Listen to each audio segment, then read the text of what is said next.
Hello, welcome to ಗುಣವಂಚ್ kitchen lab. ಇವತ್ತು ನಾನು ತೋರಿಸ್ತಾ ಇರೋಂತಹ ರೆಸಿಪಿ ಮಾವಿನಕಾಯಿ ಹಾಗೆ ಟೊಮೊಟೊ ಬಳಸಿ ಒಂದು ಚಟ್ನಿ ತೋರಿಸ್ತಾ ಇದ್ದೀನಿ. ಇನ್ಸ್ಟಾಗ್ರಾಮಲ್ಲಿ, ಯೂಟ್ಯೂಬಲ್ಲಿ ತುಂಬ ವೈರಲ್ ಆಗಿರೋಂತಹ ಚಟ್ನಿ. ಈ ಚಟ್ನಿ ಮಾಡೋದು ಹೇಗೆ ಅಂತ ನೋಡೋಣ. ಮೊದಲನೇದಾಗಿ ಒಂದು ಬಿಸಿ ಪ್ಯಾನ್ಗೆ ಒಂದು 3-4 ಚಮಚದಷ್ಟು ಎಣ್ಣೆ ಹಾಕ್ಕೊಳ್ಬೇಕು. ಇದಕ್ಕೆ ಒಂದು ಅರ್ಧ ತೋತಾಪುರಿ ಮಾವಿನಕಾಯಿ ತೊಗೊಂಡಿದ್ದೀನಿ ನಾನು. ಸ್ವಲ್ಪ ಹುಳಿ ಕಮ್ಮಿ ಇರುವಂತಹ ಮಾವಿನಕಾಯಿ ಸೆಲೆಕ್ಟ್ ಮಾಡಿ ಹಾಕ್ಕೊಳ್ಳಿ. ಇದಕ್ಕೆ ಒಂದು 3-4 ಟೊಮೆಟೊ, 1ರಲ್ಲಿ 2 ಭಾಗ ಮಾಡಿ ಈಗ ನಾನು ತೋರಿಸ್ತಾ ಇರೋ ಥರ ಬಾಣಲೆಯಲ್ಲಿ ಫ್ರೈ ಮಾಡೋಕ್ಕೆ ಇಟ್ಕೋಬೇಕು.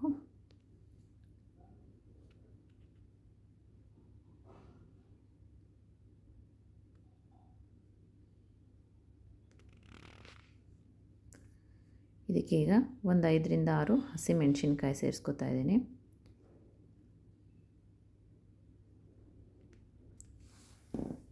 ಹಾಗೆ ಒಂದು 10 ಬೆಳ್ಳುಳ್ಳಿ ಹೆಸಳು,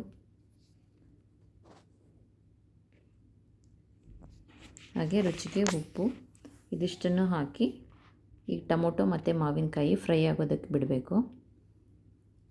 ಇದಕ್ಕೊಂದು 15-20 ನಿಮಿಷ ಆಗುತ್ತೆ ಅದು ನೀಟಾಗಿ ಸಾಫ್ಟಾಗಿ ಫ್ರೈ ಆಗೋದಕ್ಕೆ. ಇದು ಕೈಯಾಡಿಸಿ ಉರಿಯೋದೆಲ್ಲ ಏನು ಬೇಡ, ಈ ಥರ ಮುಚ್ಚಿಟ್ರೇ ಅದು ನೀಟಾಗಿ ಸಾಫ್ಟಾಗಿ ಫ್ರೈ ಆಗುತ್ತೆ.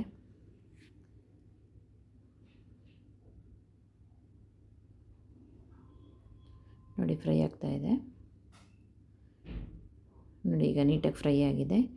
ಈಗ ಟೊಮೊಟೊ ಸ್ಕಿನ್ ಎಲ್ಲ ತೆಕ್ಕೋತಾ ಇದ್ದೀನಿ.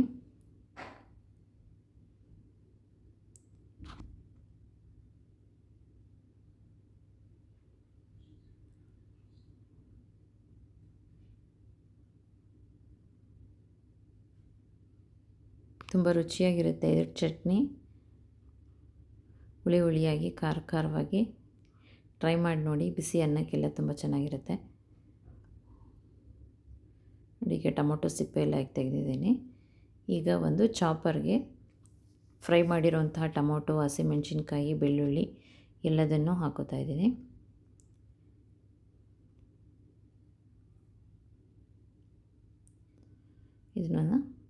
ಇದಕ್ಕೀಗ ಮಾವಿನಕಾಯಿ ಫ್ರೈ ಮಾಡಿದ್ವಲ್ಲ ಅದರದ್ದು ಪಲ್ಪ್ ತೆಕ್ಕೊಂಡು ಅದನ್ನು ಸೇರಿಸ್ಕೊತಾ ಇದ್ದೀನಿ.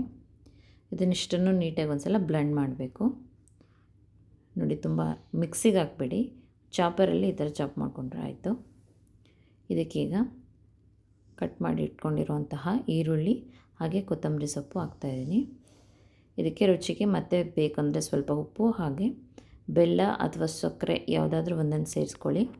ಟೇಸ್ಟು ತುಂಬ ಚೆನ್ನಾಗಿರುತ್ತೆ. ನೋಡಿ, ಮಿಕ್ಸ್ ಮಾಡಿದ್ರೆ ಆಗೋಯ್ತು. ಎಷ್ಟು ಕ್ವಿಕ್ಕಾಗಿ ಚಟ್ನಿ ರೆಡಿ ಆಯ್ತು ನೋಡಿ. ಬಿಸಿ ಅನ್ನದ ಜೊತೆ ಇಲ್ಲ ಚಪಾತಿ ಜೊತೆ ಇದು ತುಂಬ ಟೇಸ್ಟಿಯಾಗಿರುತ್ತೆ. ಈ ವೈರಲ್ ಚಟ್ನಿನ ನೀವು ಟ್ರೈ ಮಾಡಿ ನೋಡಿ, ಹೇಗೆ ಬಂತು ಅಂತ ಕಮೆಂಟ್ ಮಾಡಿ ತಿಳಿಸಿ. ನನ್ನ ಚಾನಲ್ನ ಹೊಸ್ದಾಗಿ ನೋಡ್ತಾ ಇದ್ದರೆ ಪ್ಲೀಸ್ ಲೈಕ್ ಮಾಡಿ, ಶೇರ್ ಮಾಡಿ, ಕಮೆಂಟ್ ಮಾಡಿ. ದಯವಿಟ್ಟು ಸಬ್ಸ್ಕ್ರೈಬ್ ಮಾಡ್ಕೊಳ್ಳಿ. ನನ್ನ ಚಾನಲ್ನ ಹೀಗೆ ಸಪೋರ್ಟ್ ಮಾಡಿ. ಧನ್ಯವಾದಗಳು.